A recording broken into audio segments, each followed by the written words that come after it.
السلام علیکم ګرانو دوستانو. افغان لوبډله له نړیوال جام وروسته سریلانکا سره لوبې لري. مهالویش اعلان شو. د افغانستان او سریلانکا ملي لوبډلو ترمنځ د 500 ورځو لوبو د سیریز نیټه په ډاګه شوه. افغان لوبډله به له نړیوال جام وروسته سریلانکا ته سفر ولري. هلته به د کوربه لوبډلې سره 3 ورځنۍ لوبې ترسره کړي.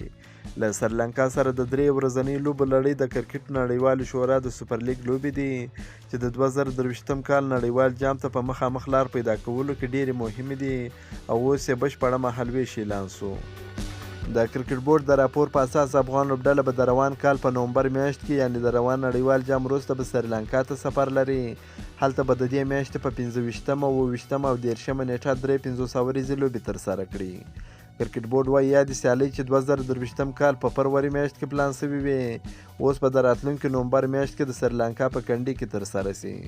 د افغان کرکټ لوبډلې تر اوسه د کرکټ نړیوالې شورا په سوپر لیګ سیالۍ کې 12 لوبې ترسره کړي دي چې 10 یې ګټلې دي او د نمرو په جدول کې 9 ځای لري. که مو دا ویډیو خوښه شوې ویډیو در سره لایک او د خپلو ملګرو سره هم شیر کړئ. د نور تازه معلوماتو لپاره هم زموږ سره اوسئ. تر بلې ویډیو پر د الله په امان.